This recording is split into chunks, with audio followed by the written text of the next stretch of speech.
Hello and welcome to this inaugural meeting of the 2024 Budget Committee. Madam Clerk, as I understand it, we have no regrets this evening, and I estimate that I know from Councillor Grant that he's coming, so I assume that he'll join us in progress. Councillor, are there any declarations of pecuniary interest? Thank you.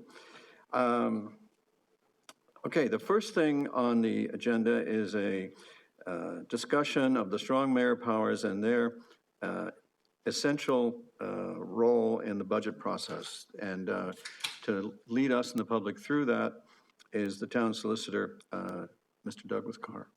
Mr. Carr?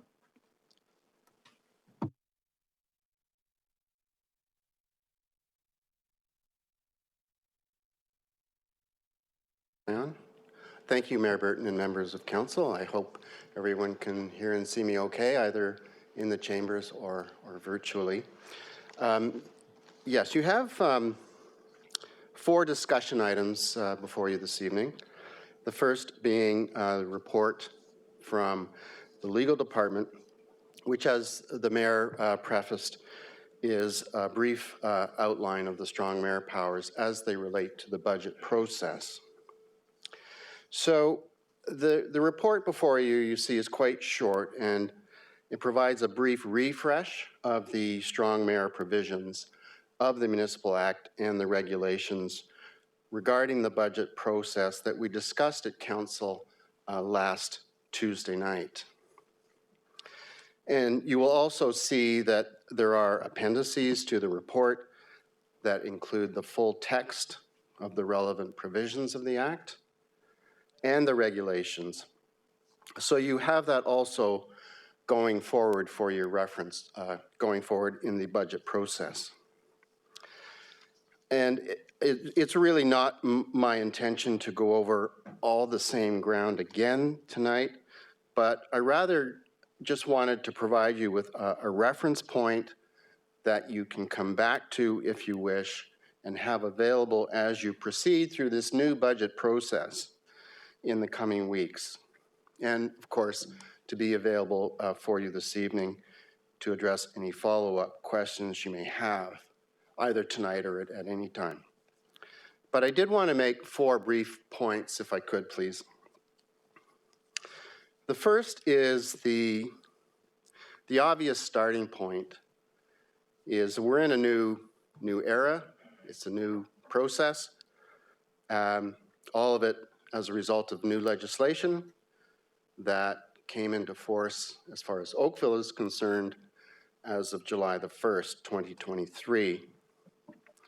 And as all members of council will know, and I expect all members of the public will know by now, that it is the head of council who is assigned the powers and duties of the municipality with respect to proposing and adopting the town's annual budget. So, as staff, as I think you will hear tonight, we've had to make some adjustments to accommodate that change while maintaining the overarching goal of safeguarding robust processes and opportunities for budget information requests, public and staff input, and budget committee recommendations leading up to the presentation of the mayor's proposed budget for council's consideration. My second point is that the deemed adoption process that I went through with you at the last council meeting, to confirm, it only commences once the mayor's budget has been provided to council for consideration of any amendments. Once that milestone is reached, as I think you've already heard, there are various points at which the budget is deemed adopted pursuant to the regulations. And I'll acknowledge it's a fairly complex process. It's new to all of us. And to try and clarify how it works, I don't think I can do any better than to refer you to the budget decision flow chart, which is in Appendix B of the finance report at agenda item 5.4. I expect Mr. Van der Heijden will take you through that, but if you were to see that appendix, which is, as I say, Appendix B, it's a complex flow chart that Mr. Van der Heijden, I'm sure, will take you through.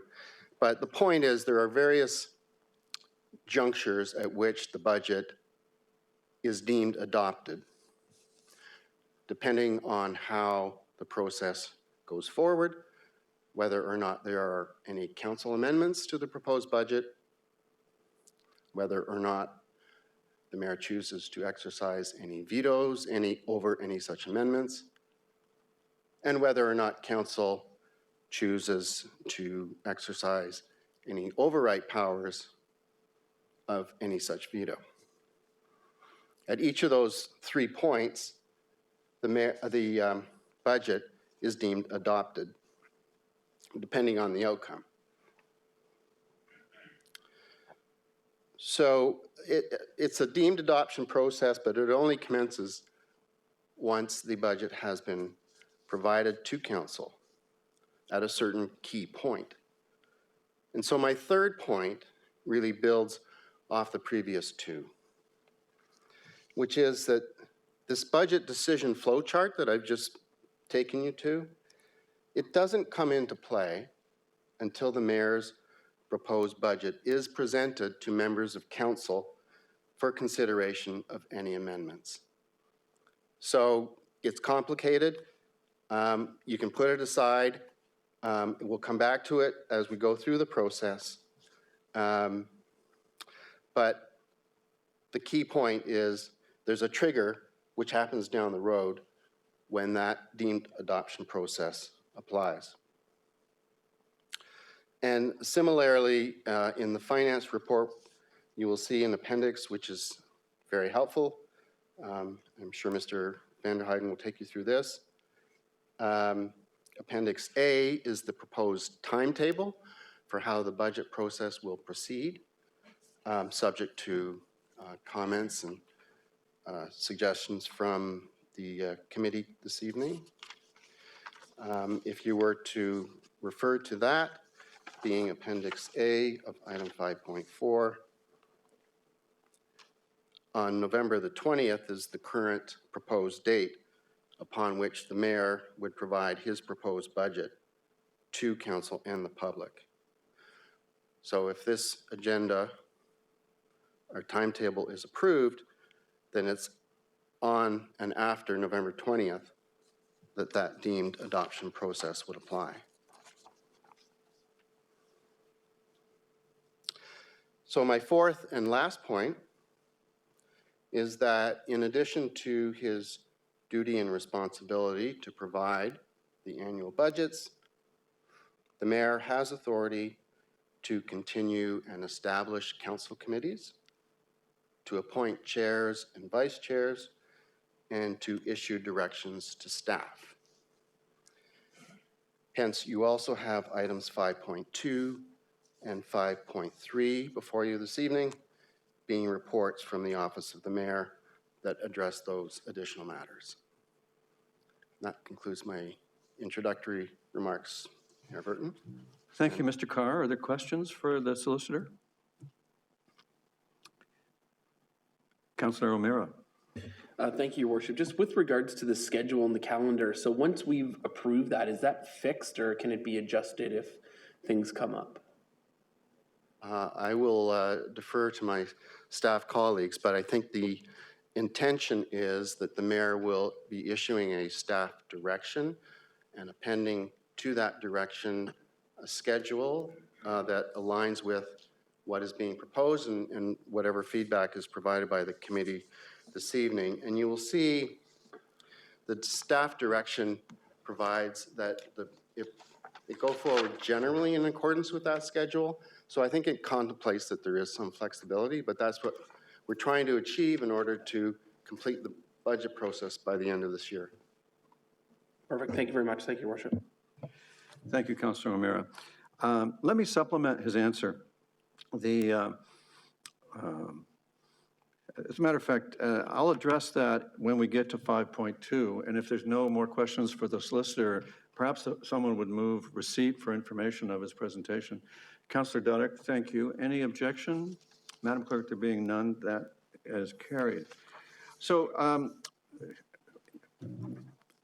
we move to 5.2. In 5.2, what this report does is it says, and maybe perhaps not in, I was going to say, and not in so many words, but just by the fact of it being presented to you, I am telling you that even though a budget committee is not required as a part of the province's new rules on budgets, I value us having a budget committee, and in this way, it's my idea that this is a way to continue having a budget committee and use, and to the maximum extent possible under the law, employ the budget committee in its traditional role of public consultation and hearing from council. And if you look at the schedule that I've put up for your comment, the opportunities for council to make suggestions are greater than they've ever been, and the number of times that the public can make suggestions is also earlier than it's ever been and more numerous than they've ever been. And I was inspired by the last budget committee's post-mortem report that called for exactly these things in devising this. As soon as I realized the new provincial process kind of gets rid of the budget committee, but I think there's a way to bring it back in this way. And so the schedule that Councilor O'Meara asked for about is part of the direction, and it's here for your comment and recommendations, and that's why we distributed it early so that in case you had better ideas, we could hear them here at the committee. And I will go further to say that if there are better ideas later or exigencies, there's a lot of unknown stuff happens in the future. It's hard to predict. I've been proud of being a consensus-seeking, flexible person for 17 years now, and I don't intend to stop my style. So I'm trying to make the best of this new situation, is the way I would put it to you. And in the name of greater consultation, I thought to see if you wanted me to create these ward-centric subcommittees, because that would multiply the number of times that the public get to talk to the budget process. And that was a high value in the post-mortem report of the last budget. And so I hope I haven't answered every possible question. I didn't mean to start off that way. Are there any questions for us on these proposals? And more specifically, is there anyone who would not like to have a ward-centric budget subcommittee? Councillor Hazard-Thiel. Thank you, Mayor Burton. I think ward committees are a great idea, and the more people early on have a chance to tell us what their thoughts are, the better our decision-making and our democracy is. So I appreciate the suggestion. At the appropriate time, I'd like to move a nomination for chair. Well, that's in order now, if you like. So I would be pleased to nominate Sean O'Meara for the budget chair for this upcoming cycle. Thank you. Councillor O'Meara, would you accept this role? I do, Your Worship. Thank you, Councillor Hazard-Thiel. Councillor Dudek? Your Worship, I'd like to nominate Councillor Grant for vice chair for this committee. Thank you. I think technically we need to deal with one motion and then the other, but I accept your motion in just a second. Are there any other nominations or recommendations for budget chair? If there are none. I move they be closed. All right. Is there any objection to Councillor Elgar's motion? Madam Clerk, there is none. The nominations are closed. For the sake of the comfort of the clerk, is there anyone who objects to Councillor O'Meara being recommended as the budget chair? Madam Clerk, there is no objection, and Councillor Hazlett's motion to recommend Councillor O'Meara carries. And I hope that I can see you smiling with happiness. She likes procedure. So, Councillor Duddick, you're recognized for your motion. Thank you. I'd like to move Councillor Grant to be vice chair, Your Worship. Thank you, Councillor Duddick. Councillor Grant, are you willing to serve? I will accept, yes, thank you. Thank you, Councillor. Are there other recommendations for the committee to consider? I'm seeing none, so Councillor Duddick? I'd ask that the nomination cease. Okay. Is there any objection to Councillor Duddick's motion? Madam Clerk, there is no objection, so that carries. The recommendations are closed. Is there anyone who objects to Councillor Grant being the vice chair? Madam Clerk, there being no objection, Councillor Grant's recommendation is confirmed. And councillors, I intend tomorrow to issue the necessary mayoral direction to give effect to that. Thank you for your help on this. On 5.3, again, in an effort to assure that there's no loss of what we're used to, we are publishing the budget direction that the Act requires me to give in draft in case you are of a mind to suggest improvements or changes. And staff drafted this just as they do in every other year. So the only difference we're having this year is kind of a procedural one. And I'm glad that everybody had a chance to read it since last week, and I'll look for any recommendations. Councillor Knoll. I'll move the recommendation, Your Worship. Thank you. Councillor Knoll is moving recommendation of the mayoral direction draft. Is there any objection? Councillor Elgar has his hand up, and Councillor Hazlett-Thiel. Councillor Elgar? We can't hear you yet, Councillor. Is that better? Much better. Okay, thank you. So anyway, and just as I look at this, I don't have a problem with what the direction is, but I am one thing I would ask is if in this budget for 2024, we were able to lay out the costs that we are subsidizing the development industry due to the changes made by the Development Act, Development Charges Act recently, and how that will impact the existing taxpayers. I know we're supposed to be topped up from the province, but I think I haven't seen the money coming, and I just want to know how big this big check is we're getting from the province. And I really think we have to have a separate line also on the tax bill if it doesn't happen to float in when we need it. Now, it goes back to its DCs, and it's also if we don't meet the timelines, all of a sudden everything steps back too. And we have to be able to track that. So we have to be able to do that, I think, on this budget. So all the residents in Oakville are aware of what the impact will be if they do not top up. Councillor Elgar, I won't even ask for a vote on that since I support it wholeheartedly.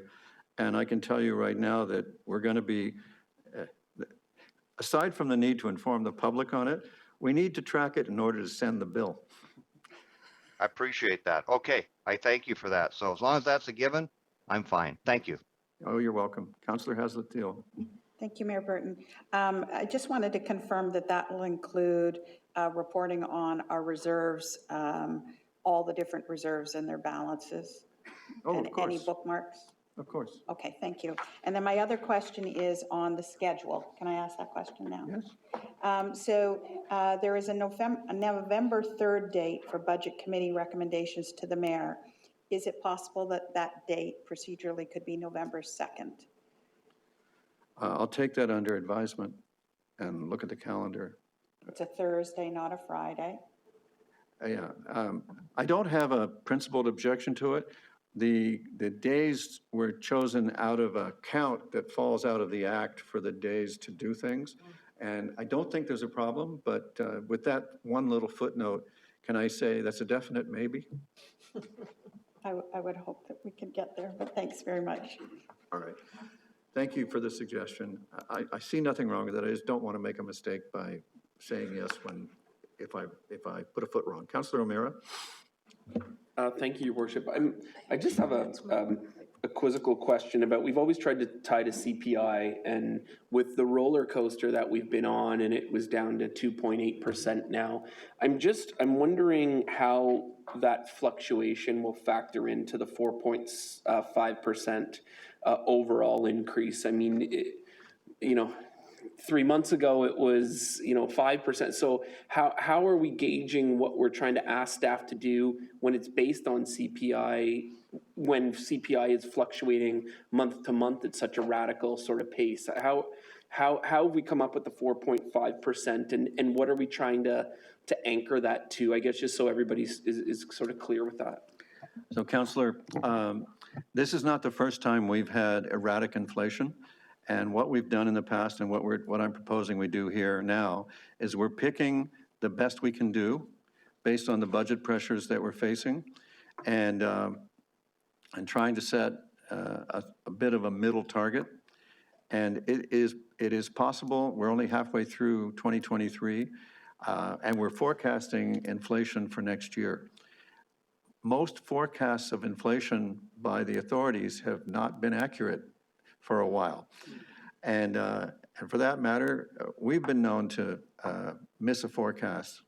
It's a little bit like, I hate, my father's much on my mind because he's ill, and he has a wonderful saying about forecasting, which is never make a forecast until you have to, never hurry to be wrong. But we have to pick a point here, and we will know what inflation will be when we get there. And it's part of the, that's why we enjoy doing budget making. Thank you, Your Worship. All right. I thank council for all those suggestions. And Councillor Chisholm, do you have another? Yes, Your Worship, thank you very much. Since we just approved the townwide rainwater management strategy study, and we're looking at $634 million, I think, to 2030. And we're also looking for a model, whatever that surcharge or that tax may be. I think we need to look at starting identifying for the public to understand that we're moving in that direction. And through the budget process, I hope there's some identification as part of the deliberations that could be known as what we're doing on that. Thank you. Thank you. I'll take that as a reminder to at every turn explain to people that the rainwater management strategy is either going to blow your budget to smithereens, or we're going to have some kind of special fee that deals with it. And my preference would be a fee. And I hesitate to guess what all of us feel on that, but certainly $634 million is a very, very, very big number. Our tax levy for this year was almost $240 million, and that provided all of our services and capital. So, or all of our fresh money for capital. We have reserves for capital that make the capital number bigger, of course. So it's clearly an urgent problem, and that's why council took the step it did to approve the study. But thank you for reminding, and I think it's worth doing every meeting. It's that big. Thank you. All right. I want to thank you for the advice, and I would ask for a motion to receive it for information. Councillor Chisholm, thank you. Is there any objection? There being none, that's carried. Now, the next item is 5.4, the budget forecast, and we have a presentation from Jonathan Vanderheiden, the Director of Finance and Deputy Treasurer. And what I'd like to do, because of my family situation, is I'd like to pass the chair to Councillor O'Meara and change seats. And I would like to call like a 5-minute recess so that I can log off here and Councilor O'Meara can log off there. The last time we did this, there wound up being 2 Mayor Burtons, which may have confused people. And, you know, and I'll stop there before I get myself deeper into the hole I might dig. So we're in recess while we change chairs.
Okay, ladies and gentlemen, we're back in session now. Thank you very much for that. Thank you, Mayor Burton.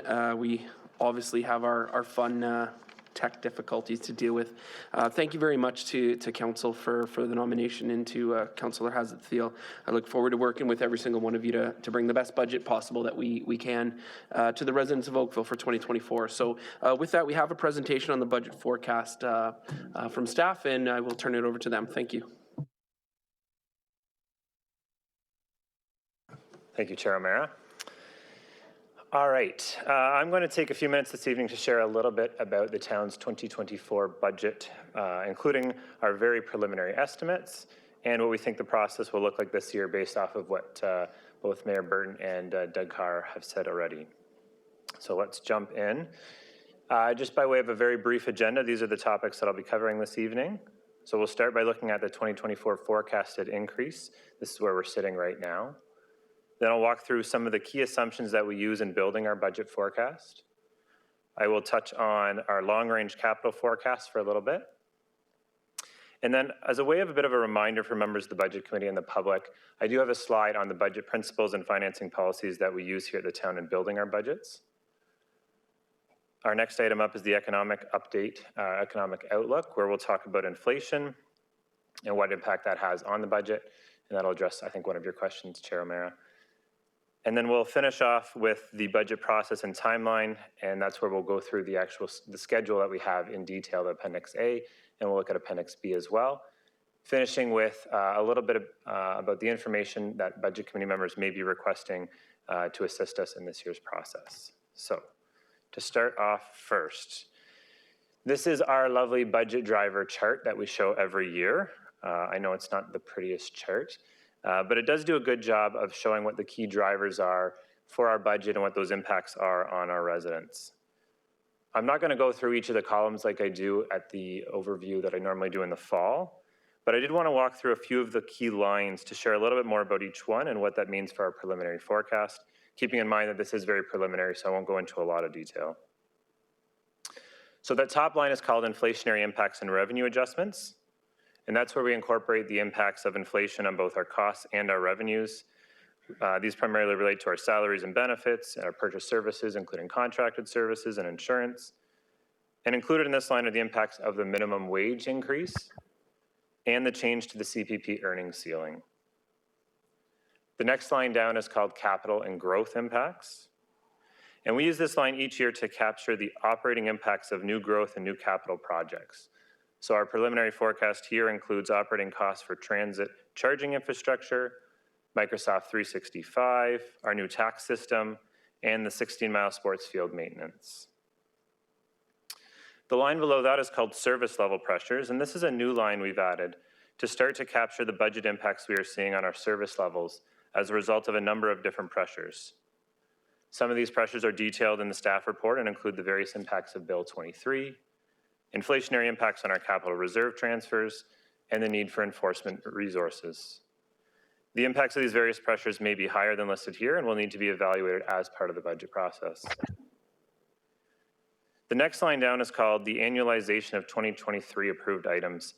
And this is where we show the 2024 impact of the items that were approved in last year's budget.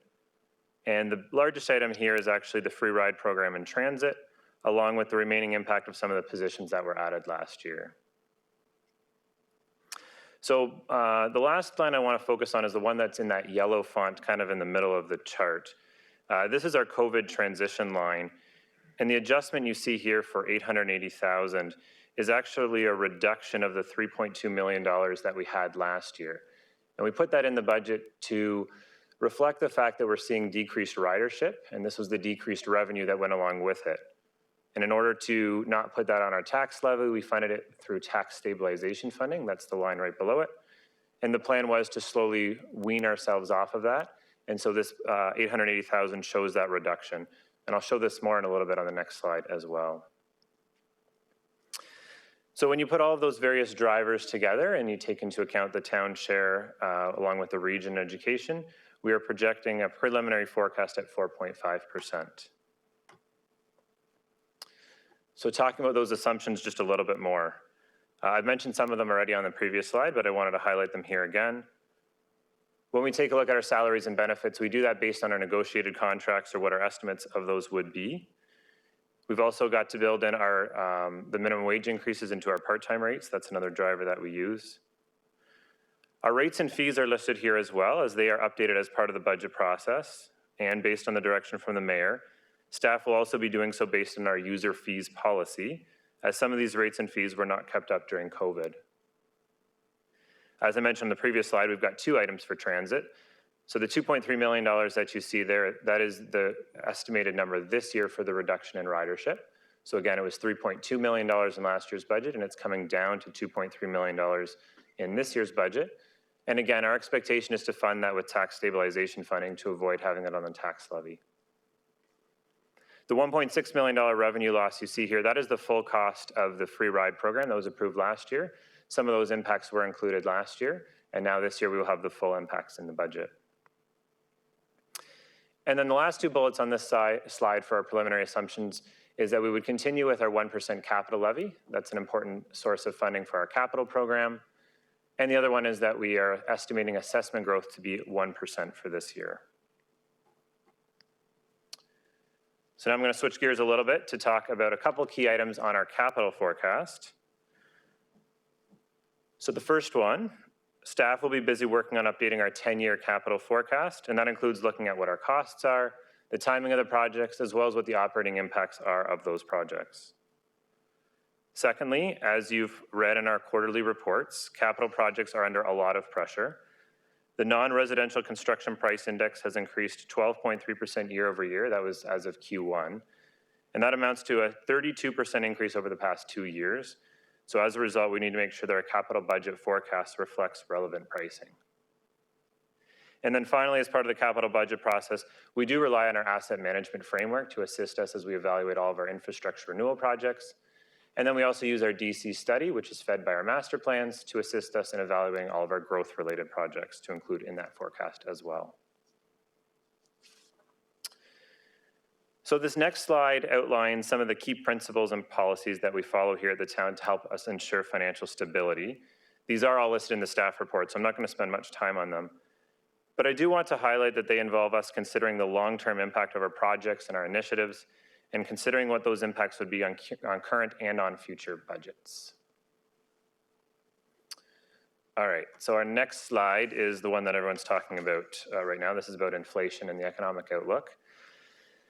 So the chart in front of you shows the past number of years on the bottom, and it shows the dashed or dotted line shows the Ontario CPI for the past number of years, except for the last, for 2023 and 2024. We're using the Bank of Canada's forecast, so we don't have actuals yet, obviously.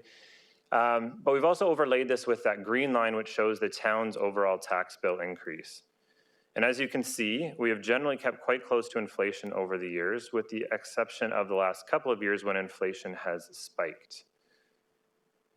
So in June of last year, the annual headline inflation rate hit 8.1% year over year. And with the recent interest rate hike on July 12th, the policy rate is now at 5%, which is the highest rate it's been in over 20 years. The Bank of Canada's measures have begun to result in easing inflation, and May headline inflation came in at 3.4%, and I think I saw yesterday it was 2.8%, although I think gasoline prices have stayed pretty steady, and that's brought it down. I think when I read a report from RBC yesterday, they said the core measures are still pretty sticky. They're around 4% as well. So as we talked about earlier already this evening, inflation is something that's constantly moving. In addition to this, the Bank of Canada had previously expected inflation to ease down to their 2% target by the end of 2024. However, their most recent monetary policy report is extending that into 2025, midway through 2025. So when you put this all together, this creates a difficult environment in which to budget. Inflation pressures that we experience here at the town, those need to be considered along with the impacts on household budgets with raising taxes. But I'm confident that as we work through this budget process together, we'll be able to find that balance. And that brings us to the budget process itself.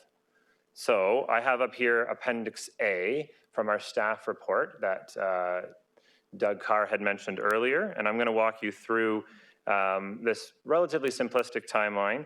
and talk about each of the dates a little bit more so you have an understanding of what's going to happen at each of those times. And as Mayor Burton mentioned earlier, there is a lot of public consultation, more than we've done in the past, and that comes out of the budget debrief comments that we had at the end of last year's budget process. So first up is today, the budget forecast to the Budget Committee. And this is effectively the external budget kickoff. Staff have already been busy working on the budget, but this functions as the external kickoff. Then we move into this period from July 20th to September 15th, and this is where the Budget Committee has the opportunity to consult residents for any thoughts that they may have on the budget. And you'll notice that this item has got a gold border around it. There's a few gold border items on here, and that represents public consultation. On September 6th, we're going to have a Budget Committee meeting to receive any staff reports that may have a budget impact as it relates to service levels. If a service level needs to be changed or any change needs to be considered, that would also have a budget impact that needs to be considered, and this would be the opportunity to receive those. And I should also point out that this item has got a blue border, which represents a Budget Committee meeting, and you'll notice that at the end of the process, we'll have our council meetings will be in all blue, just to help keep it organized. Fast forwarding to mid-October, on the 17th and 18th, we'll have 2 days of meetings where staff will present a draft budget to the Budget Committee based on the Mayor's direction. The presentations on these days will include the budget overview as well as the presentations from commissioners that we've had in the past. From October 19th to November 2nd, the Budget Committee can also consult residents on the draft budget. And then included in that time period, on October 31st, there is also an opportunity for the Budget Committee to receive public delegations on the draft budget presented by staff. On November 3rd, or November 2nd, depending on where we land on those dates, the Budget Committee has an opportunity to take all the feedback that they've received from residents, from their own thoughts as we've gone through the budget process, and then make recommendations to the Mayor on his budget, leading us to November 20th. And this would be a council meeting where the budget would be formally presented by the Mayor to council and to the public. This would include our rates and fees schedule, and this meeting would officially start the clock that we were talking about earlier. On November 28th, council would have the opportunity to receive public delegations on the Mayor's proposed 2024 budget. And then on December 20th, we would have a special council meeting to actually consider the proposed 2024 budget. And so related to these timelines is also Appendix B in the staff report, which is the budget decision flowchart that we've prepared based on the provincial legislation. So when the head of council, when the Mayor provides the budget to council and starts that clock, we would follow through this process. If council were to make any amendments they have to do within 30 days, we would follow through. At any point, if we don't follow through on the process, then the budget is deemed adopted either as provided by the Mayor or with the amendments that are provided by council. So this is something that we'll have kind of at the ready, handy for us and for residents as we go through this process. So before I wrap up my presentation, I have one more slide here, and that relates to requests for budget information or for items you may like to consider as part of the 2024 budget. Should any member of the Budget Committee like to request any budget-related information, we've prepared a simple template for you to assist with that.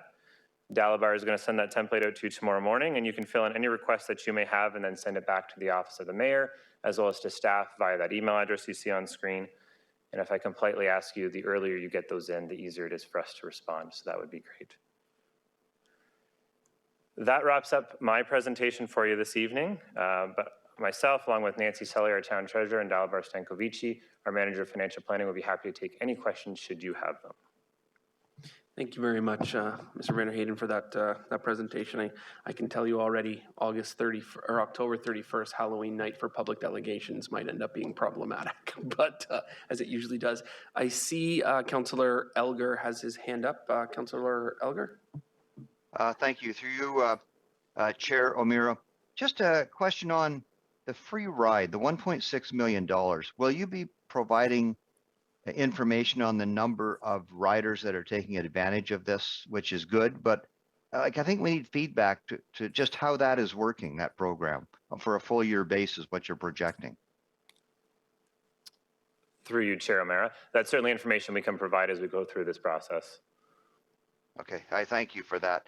Now, when you get into the look at the budget approval process, July 20th to September 15th, summer vacation, when everybody's out with their kids, they're enjoying the summer. That's when we're going to do consults with residents on the budget. That's the plan.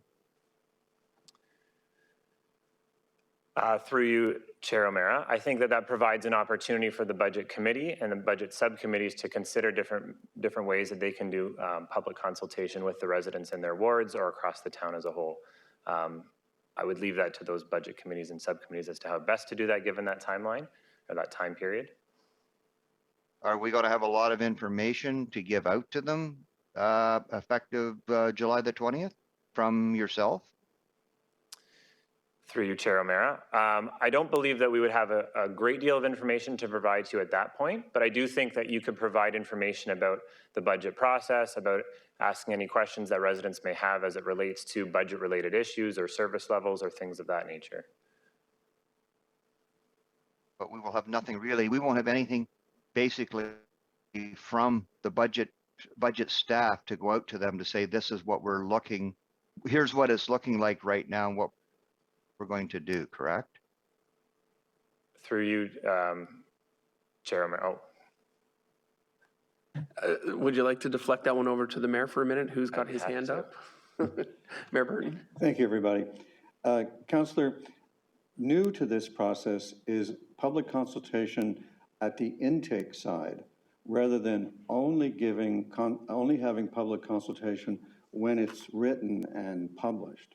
So there's consultation to ask people what they want in the period that you're talking about. Later on, there's another period for consultation where we hear from people about what the draft says. And then the final public consultation is as indicated at the end there. So you have 3 instead of what we used to have. As for the idea that everybody in town is gone, I've lived here for 30 years, and this town is not empty in July and August. It is true that some people have cottages, and they go to their cottages, but it is not a majority sport.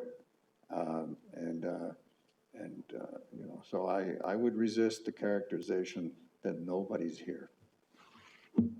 Okay, Mayor Burton, I appreciate what you're saying, and I certainly look forward to the responses I will get when I send an email out to the constituents in the ward, who I'm sure don't really want to pay any additional taxes for anything. So this will be very interesting for a period of time. I thank you for that. Well, thank you, That's Councillor. the end of my questions at this point in time. Thank you, Councillor. I don't believe anybody enjoys paying taxes. I don't remember enjoying doing it myself.